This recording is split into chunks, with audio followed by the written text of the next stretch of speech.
అందరికీ నమస్కారం. Welcome to study circle. ఈరోజు ఆఫ్టర్నూన్ సెషన్ టెట్ ఎలా వచ్చిందో ప్రశ్నలు సమాధానాలు తెలుసుకుందాము.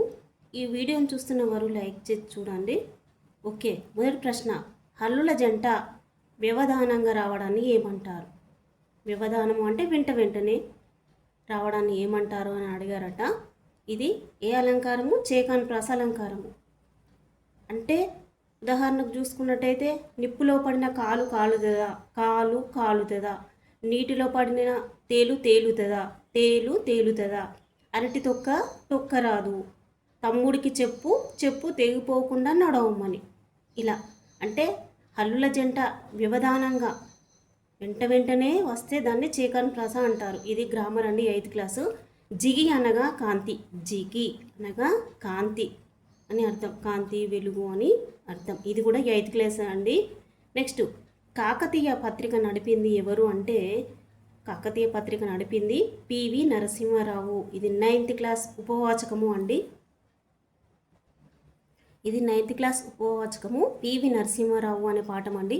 చూడండి, పివి నరసింహారావు గారు 1948లో కాకతీయ పత్రికను స్థాపించి తొలితరం పత్రికా రచయితల్లో ఒకడయ్యారు. కాకతీయ పత్రికల్లో జయ అనే మారు పేరుతో అనేక రచనలు చేశాడు. తెలంగాణ సాయుధ పోరాట నేపథ్యంలో గొల్ల రావమ్మ కథను విజయ అనే కలం పేరుతో కాకతీయ పత్రికలో రాశాడు. విశ్వనాథ సత్యనారాయణ రాసిన 1000 పడగల నవలను ఇందులోకి సహస్ర ఫన్ పేరుతో అనువదించాడు. ఈ రచనకు పివికి కేంద్ర సాహిత్య అకాడమీ అవార్డు వచ్చింది. పన్ లక్షత్ కోన్ ఘన్తో అనే మరాఠీ పుస్తకాన్ని అబలా జీవితం అనే పేరుతో అనువదించాడు. ఇక్కడ చూడండి, ఆంగ్లంలో రాసిన ది ఇన్సైడర్ అనే నవలకు విశేష ప్రాముఖ్యం వచ్చింది. ది ఇన్సైడర్ అంటే లోపలి మనిషి అనే పేరుతో తెలుగులోకి దీన్ని అనువదించడం కూడా జరిగిందండి. నెక్స్ట్ ప్రశ్న, ప్రతిపద్య చమత్కార కవి ఎవరు అని అడిగారట. ఎవరండి? చేమకూర వెంకట కవి. ఇది 9th క్లాస్. ఏ పాఠము? ధర్మార్జునులు అనేది మొదటి పాఠంలోది. మరి చూడండి ఒకసారి, గ్రాండ్ టెస్ట్ అనేది నేను 3rd to 5th, next 6th నుంచి 10th వరకు గ్రాండ్ టెస్టులు చేశాను. ప్రతి ఒక్క ప్రశ్న నేను అడిగిన ప్రశ్నలే ఉన్నాయండి.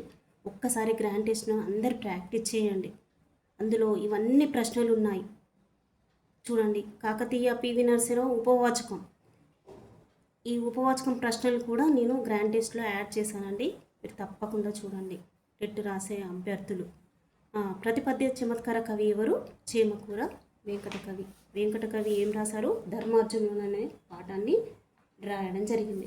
ఇక్కడ చూడండి, చేమకూర వెంకట కవి భారత కథలో అవసరమైన కొన్ని చక్కని మార్పులు చేసి ప్రతిపద్య చమత్కారంతో స్వతంత్ర కావ్యంగా విజయ విలాసాన్ని రాసి రాజుకు అంకితం ఇచ్చి తన జన్మ సార్థకమైందని భావించాడు.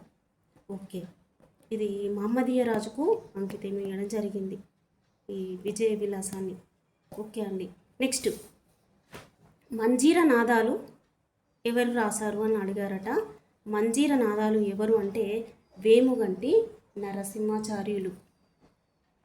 చూడండి, మంజీర నాదాలు అనే పాఠాన్ని రాసింది ఎవరంటే వేముగంటి నరసింహాచార్యులు. ఇది 8th క్లాస్ అండి. ఈయన మెదక్ జిల్లా సిద్దిపేటలో రామక్క రంగాచార్యులు అనే దంపతులకు జన్మించాడు. సాహితీ వికాస మండలి సంస్థను, మెదక్ జిల్లా రచయితల సంఘంను స్థాపించి సాహిత్య వికాసానికి కృషి చేశాడు. తిక్కన రామదాసు అనే పద్య కావ్యాలను, మంజీర నాదాలు అనే గేయ కావ్యాన్ని, వివేక విజయం అనే కావ్య ఖండికతో పాటు 40 పుస్తకాలు రాశాడు. చూడండి, ఇక్కడ కవి కోకిల, కావ్య కళానిధి, విద్వత్ కవి ఈయన బిరుదులు చూడండి ఒకసారి. ఏంటి? విద్వత్ కవి, కావ్య కళానిధి, కవి కోకిల అనేవి ఇతని యొక్క బిరుదులు. మరి విద్వత్ కవి అనే బిరుదు మరింగంటి పురుషోత్తమాచారికి కూడా ఉన్నదండి. కవి కోకిల గుర్రం జాషువా కూడా ఉన్నది. చూడండి, ఇక్కడ తిక్కన రామదాసు అనే పద్య కావ్యాలను ఎవరు రాశారని డిఎస్సి 2024లో అడిగిండండి. ఇక్కడ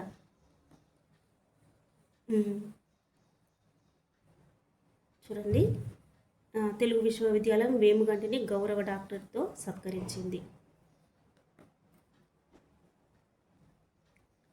నెక్స్ట్ ప్రశ్న, సిటీ లైఫ్ అనేది ఏమన్నారంటే సిటీ లైఫ్ పేరుతో హైదరాబాద్ నగరంపై రాసిన మినీ కవిత ఎవరు రాశారని అడిగారట.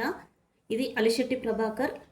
ఈ పాఠము ఏంటంటే నగర గీతం, 10th క్లాస్ అండి. ఇది 10th class lesson. 10th class తరగతి నుంచి అడిగారు. సిటీ లైఫ్ నగర గీతం అలిశెట్టి ప్రభాకర్. ఒక్కసారి అలిశెట్టి ప్రభాకర్ గురించి చూద్దామండి. ఇక్కడ చూడండి,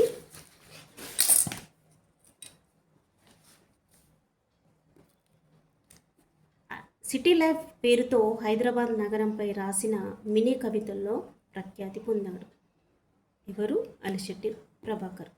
ఇంకా ఈయన స్టూడియో పూర్ణిమ, స్టూడియో చిత్రలేఖ, ఎర్ర పావురాలు, ఇదేంటిది కవితా సంకలనం, మంటల జెండలు, చురకలు, రక్తరేఖ, ఎండమావి, సంక్షోభ గీతం, ఇవన్నీ ఒక్కసారి చాలా చాలా జాగ్రత్తగా చదువుకోండి. ఇంకా ఈయన ఏంటిది సాహితీ మిత్రదీప్తి అనే సంస్థను కూడా స్థాపించిందండి. ఇవన్నీ ఒక్కసారి మీరు జాగ్రత్తగా చూసుకోండి, ఈ అలిశెట్టి ప్రభాకర్ యొక్క రచనలు. ఓకే, నెక్స్ట్ ప్రశ్న అండి. జలధరం అంటే విగ్రహవాక్యం అడిగారట. దీని యొక్క విభక్తి కూడా విగ్రహవాక్యం తెలియదు, కానీ జలంను ధరించినది జలధరం. ను అనేది ఏ విభక్తి ప్రత్యయము అని అడిగారట. ఇదేంటి? ను అనేది ఏంటండి? నిన్, నున్, లన్, కూర్చి గురించి ద్వితీయ విభక్తి. ఓకే, ఈ టేబుల్ నేను జాగ్రత్తగా చూసుకుని అని చెప్తున్నాను. ఇది 6th క్లాస్ టేబుల్ చూడండి ఒకసారి. డు, మో, ఊలు ప్రథమ విభక్తి, నిన్, నున్, లన్, కూర్చి గురించి ద్వితీయ విభక్తి, చేతన్, చేన్, తోడంతో తృతీయ విభక్తి, కొరకున్, కై, కోసం చతుర్థి విభక్తి, వలనన్, కంటెన్, పట్టి పంచమి విభక్తి, కిన్, కున్ యొక్క లోన్, లోపలన్ షష్ఠి విభక్తి, అందున్, నన్ సప్తమి విభక్తి, ఓ, ఓరి, ఓయి, ఓసి సంబోధన ప్రథమ విభక్తి. ఈ టేబుల్ చాలా చాలా ఇంపార్టెంట్ అని ప్రతి ఒక్క వీడియోలో కూడా నేను ఈ టేబుల్ గురించి చెప్పాను. ప్రతి ఒక్క ప్రశ్న ఇందులో నుంచి వస్తుందండి. ఓకే, నెక్స్ట్ ప్రశ్న, తేటగీతి లక్షణాలు వాటి యొక్క గణాలు అని అడిగారట. తేటగీతి యొక్క గణాలు అడిగారట అండి. ఓకే, తేటగీతి లక్షణాలు ఇప్పుడు చూద్దామండి. తేటగీతిలో సూర్యగణాలు 2 ఉంటాయి. అవేంటి? నగనం, హగనం. నెక్స్ట్ ఇంద్రగణాలు 6 ఉంటాయి. నల, నగ, సల, భరత. మరి నాగనం, హగనం, భగనం, రగనం, తగనం, నగనం, నలము, సలము. ఈ నగనం, హగనము అనేవి సూర్యగణాలు. భగనం, రగనం, తగనం, నగనం, నలము, సలము అనేవి ఇంద్రగణాలు. ఇంద్రగణాలు 6, సూర్యగణాలు 2. ఈ తేటగీతి పద్యం అనేది సూర్య ఇంద్రగణాలతో వస్తుందండి. నెక్స్ట్ కేదారం అనగా అర్థం అడిగారట. కేదారము అంటే పొలం. ఇది 6th క్లాస్ నుంచి. అన్వాస్త్రం, అన్వాస్త్రము అనేది సంధి అడిగారట. ఏం సంధి? ఏనాదేశ సంధి అండి. అను ప్లస్ అస్త్రం, అన్వాస్త్రం. ఒక్కసారి సంధులు చూడండి. నెక్స్ట్ శబ్దం అనగా అర్థం అడిగారట. శబ్దము అనగా అర్థము వనం, వనం అంటే సవ్వడి, శబ్దం, వనం, ఇవన్నీ అర్థాలు వస్తాయండి. నెక్స్ట్ శ్రీనాథుని గురించి అడిగారట. శ్రీనాథుడు ఉద్దండలీల, ఉద్దండలీల శ్రీనాథుని యొక్క గొప్పతనం ఏంటి? అతని యొక్క ఉద్దండలీల.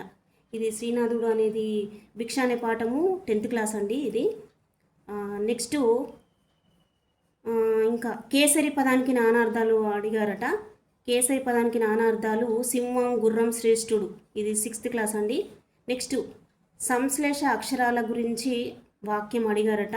అంటే ద్విత్వ, సంయుక్త, సంశ్లేష అక్షరాలు. ఒక్కసారి మీరు వీడియో చూడండి. ద్విత్వాక్షరము అంటే ఒక హల్లుకు అదే హల్లు ఒత్తు వచ్చి చేరడాన్ని ద్విత్వాక్షరము అంటారు. అంటే ఉదాహరణకు క కావొత్తు, చక్ చావొత్తు, జక్ జావొత్తు, టక్ టావొత్తు. నెక్స్ట్ సంయుక్తాక్షరము అంటే ఒక హల్లుకు వేరొక హల్లు ఒత్తు వచ్చి చేరడాన్ని సంయుక్తాక్షరము అంటే కాకు మా ఒత్తు రావడం, గాకు చా ఒత్తు రావడం ఇలా. సంశ్లేష అంటే ఒక హల్లుకు అనేక రకాల హల్లుల ఒత్తులు వచ్చి చేరినట్టయితే దాన్ని సంశ్లేషాక్షరము అని అంటాము. లాకి మా ఒత్తు రావడం, క్ష ఒత్తు రావడం ఇలా. ఓకే, ఇది 6th క్లాస్ అండి. నెక్స్ట్ 8th క్లాస్ నుంచి ఒక క్వశ్చన్ అడిగారట. ఇది జానపద కళారూపాలు ఏంటి, గొల్ల సుద్దులు ఏ కళారూపం అని అడిగారట. గొల్ల సుద్దులు అనేది చూడండి, ఇక్కడ ప్రతి ఒక్క గ్రాండ్ టెస్ట్లో నేను ఉపవాచకాలు కూడా యాడ్ చేశానండి. ఈ గొల్ల సుద్దులు అనేది కూడా చెప్పాను. గొల్ల సుద్దులు అంటే ఏంటి అని. గొల్ల సుద్దులు అంటే గొల్లలు చెప్పే సుద్దులు, సుద్దులు అంటే మంచి మాటలు అంటే సంగతులు అని కూడా అంటారు. ఇక్కడ ఈ గొల్ల సుద్దులు వాళ్ళు ప్రదర్శనలో ఉపయోగించే వాయిద్యాలు ఏంటి, వీరణాలు. వీరణాలు అంటే పెద్ద డోళ్ళు. ఓకే, ఇవి మీరు ఒక్కసారి వీడియో చూడండి, ప్రతి ఒక్కరు గ్రాండ్ టెస్ట్ ప్రాక్టీస్ చేయండి. ఓకే అండి, అందరికీ మీరు గ్రాండ్ టెస్ట్ ప్రాక్టీస్ చేసినట్టయితే టెట్కు మరియు డిఎస్సికి ఉపయోగపడతాయండి. ఓకే, అందరికీ థ్యాంక్స్ అండి.